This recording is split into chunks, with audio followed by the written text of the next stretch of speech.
It was an ordinary Tuesday morning when my phone buzzed with a new voice message from my daughter, Anna.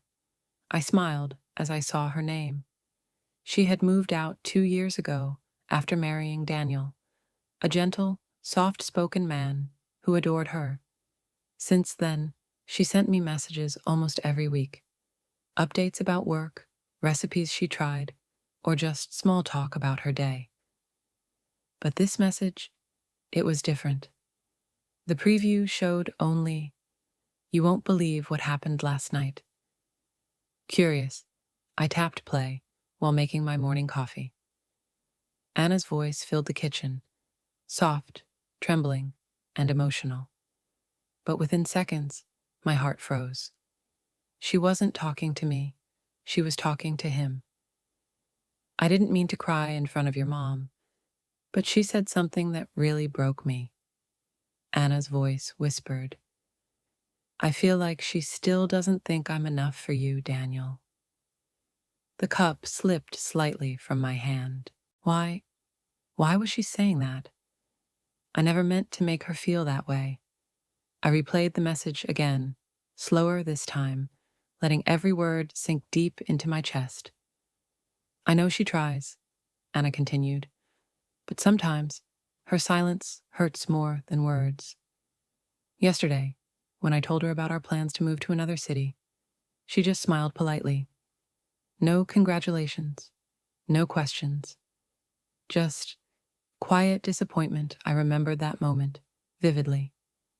She had told me over dinner, eyes bright, voice hopeful, about a job opportunity Daniel got in another state.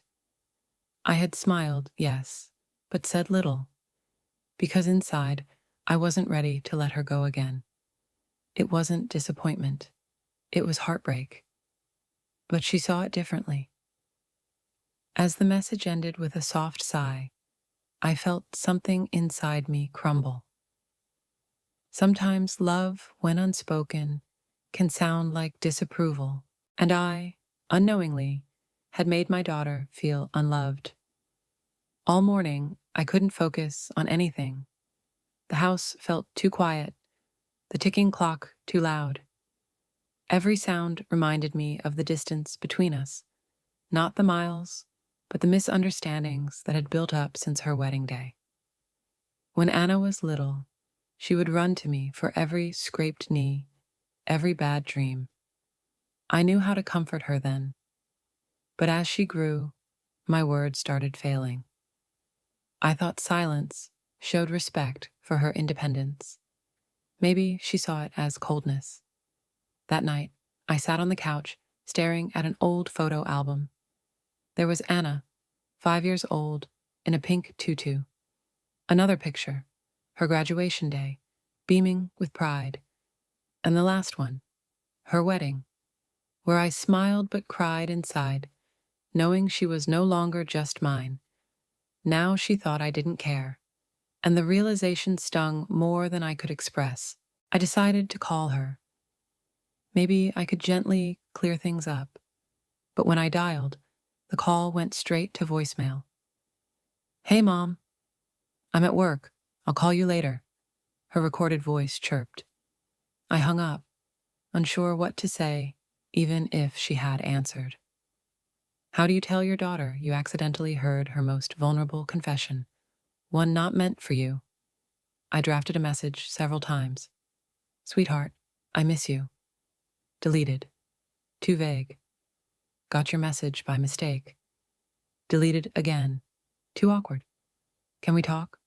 Too serious. Too heavy. In the end, I sent nothing.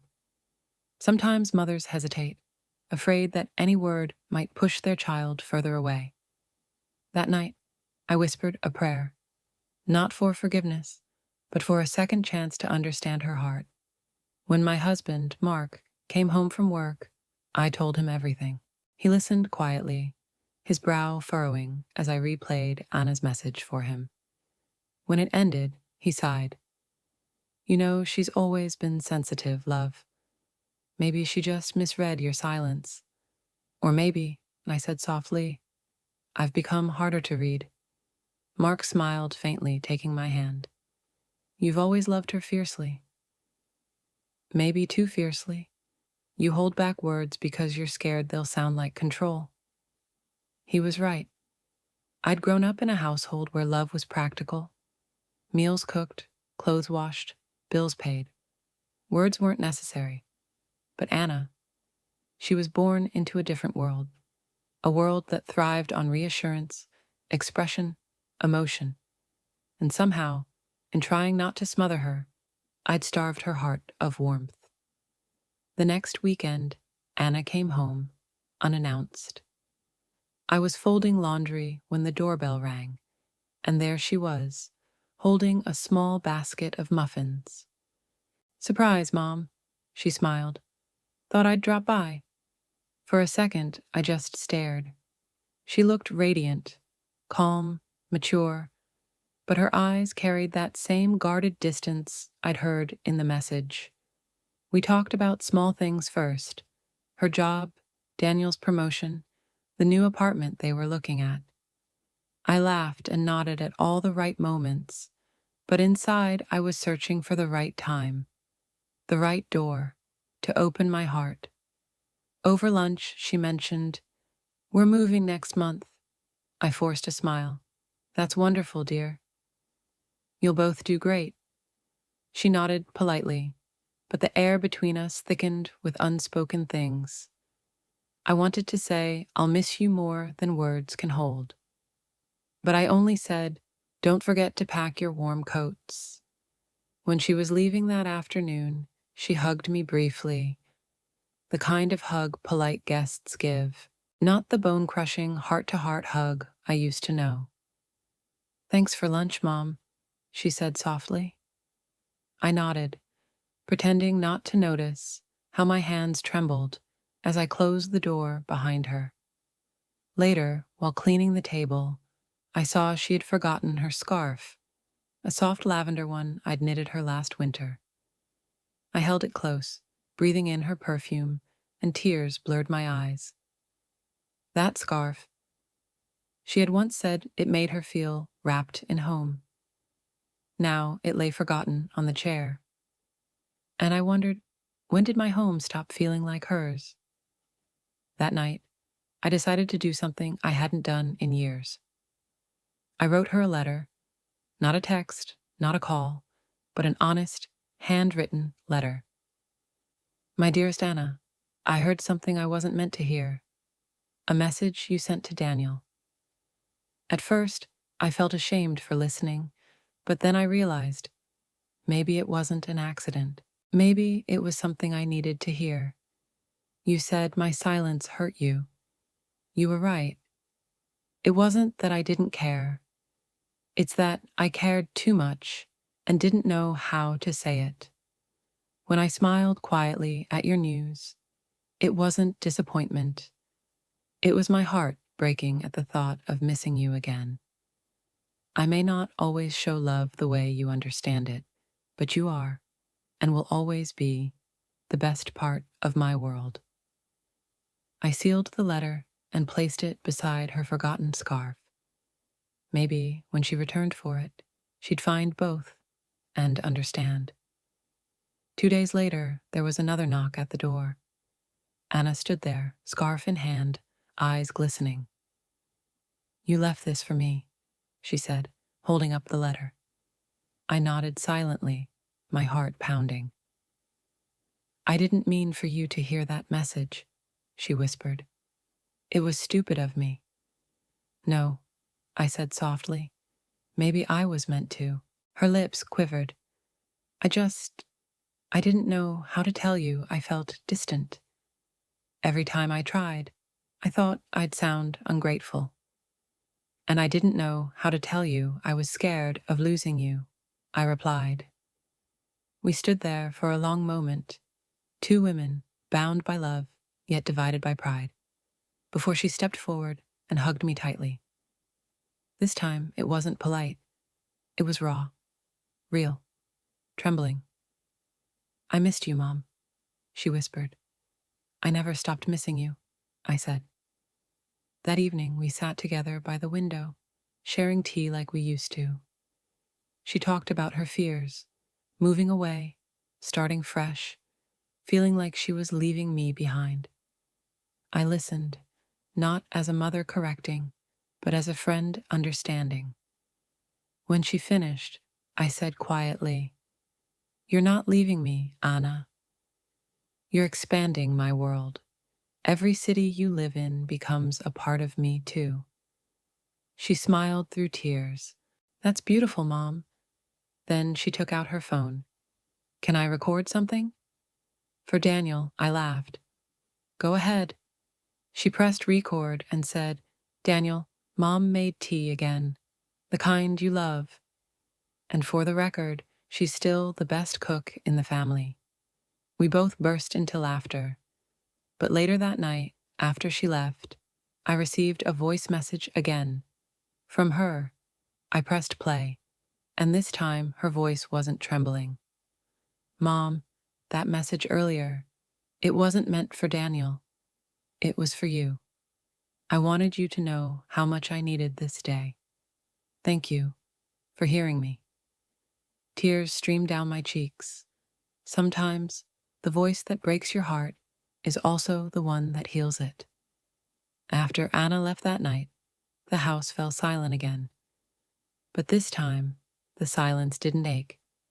It glowed softly, filled with peace.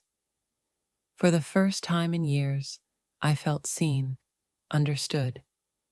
Still, as the days passed, I found myself lingering on her laughter that echoed faintly in the kitchen, the scent of her shampoo in the hallway, the half-drunk cup of tea she forgot on the counter.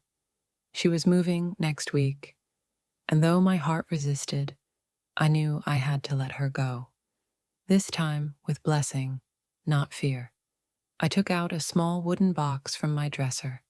Inside were mementos, her first school drawing, a seashell from our beach trip, and a tiny note she wrote at age 9 that said, "Mom, you're my best friend forever." I smiled. Maybe forever just changes shape, but it never truly ends. That weekend, Anna invited us to dinner at their new apartment before they officially moved. Daniel greeted us warmly, and I could see the pride in his eyes. He had built a life where my daughter felt safe and cherished. That, in itself, was a mother's peace. Dinner was filled with stories and laughter, but as dessert arrived, Anna cleared her throat nervously. "Mom," she began, "I wanted to say thank you for the letter. I read it every night before bed. It reminded me that love doesn't always speak loudly. Sometimes it's in the pauses, in the quiet acts." I swallowed hard, blinking back tears. Daniel smiled and added softly, "You raised someone incredible. I see your strength in her every day." In that moment, I realized I hadn't lost a daughter. I'd gained another heart in the family. A week after their move, a sudden storm hit the city they'd relocated to. I saw the news flashing, flooding, power outages, families evacuated. Panic surged through me. I called Anna again and again. No answer. I left message after message. "Please call me, sweetheart. Just tell me you're okay." Hours crawled by like years until, finally, my phone rang. "Mom, it's me," came her shaky voice. "We're fine. The power's out, but we're safe. Daniel's helping neighbors move their things upstairs." Relief flooded through me so intensely that I sank to my knees. And for the first time, I said it without hesitation. "I love you, Anna. Please be careful." She paused, then whispered, "I love you too, Mom. Thank you for saying that." It was just 3 words, but they healed decades of silence. Months passed peacefully. Then, on my birthday, a package arrived. Inside was a small wooden box, the same one I used to keep her childhood keepsakes. When I opened it, I gasped. It was filled with new letters, 20 in total, each labeled with a different moment. for when you miss me, for when you're proud of me, for when you feel lonely. A note on top read, Mom, you once wrote me one letter that changed everything. I thought I'd return the favor. 20 little reminders that I hear you, always. I pressed the first one to my chest.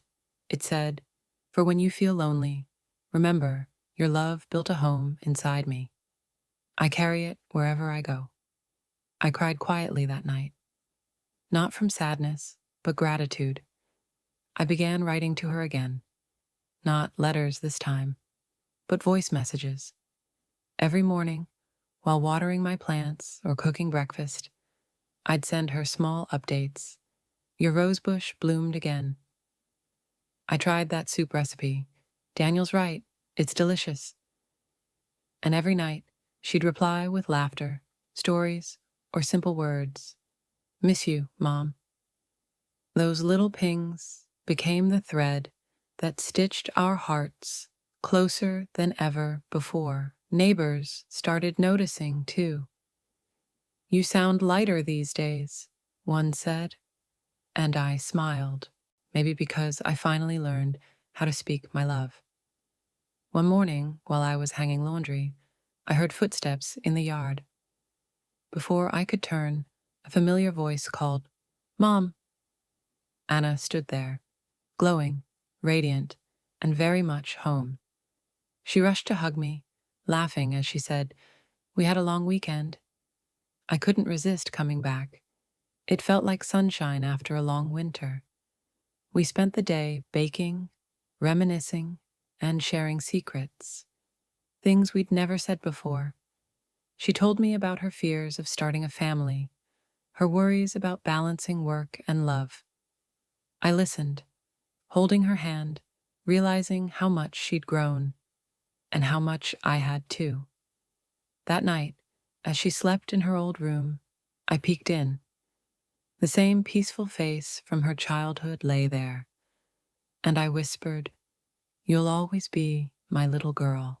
A few days after she returned home, I woke up to another voice message from her. This time I hesitated before pressing play, memories of that first accidental message still lingering. Her voice trembled again, but not with sadness, with joy. Mom, I have news. We're expecting.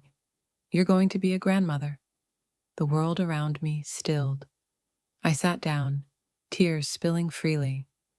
She continued, I was scared to tell you at first, but then I remembered your letter, that love doesn't always need perfect words. I just hope our baby feels even half as safe with me as I did with you. I pressed the phone to my heart. That was the moment I realized life was giving me a chance to love all over again, through her child. The next few months became a rhythm of phone calls, doctor updates, baby name debates, and laughter. Anna sent pictures of the nursery, of her growing belly, of Daniel reading parenting books. I started knitting again, tiny socks, little hats, soft blankets. Each thread carried a prayer, a memory, a whisper of love. Then one night, she called, Mom, it's time. My heart leapt. I packed my things and rushed to the hospital. When I arrived, she was exhausted but smiling. Mom, she whispered, squeezing my hand, don't let go. And I didn't, not for a single second. Hours later, I heard it, that first fragile cry that breaks the silence of a lifetime. The nurse handed me a tiny bundle wrapped in white. A little girl, pink-cheeked and blinking up at the world. Anna smiled weakly. Meet your granddaughter, Lily. As I held her, I felt something shift deep inside me, the kind of peace that only comes when life completes a circle. I whispered, Welcome, little one. You have no idea how long I've waited to meet you. Anna looked at me through tears. Mom, I want her to grow up knowing what love sounds like, not just feels like. And right then, I knew she had learned everything I never knew how to teach. 6 months later, I was sitting in the garden, rocking baby Lily in my arms, when my phone buzzed again, a voice message from Anna. I smiled and pressed play. Mom, I was listening to one of your old voice notes today, the one where you said love doesn't always speak loudly. You were right, but I think now it speaks through lullabies, stories, and the way we hold each other. Thank you for teaching me that silence can be love, but words can be too. I love you, Mom. I looked down at Lily, her tiny hand gripping my finger, and I whispered into the soft wind. Maybe the message I wasn't meant to hear was always meant for my heart. As the sun dipped below the horizon, I felt no ache, no longing, only peace. Love had come full circle, finding its voice in 3 generations of women. And for the first time in years, I whispered aloud what I'd once struggled to say. I hear you too, Anna. Always.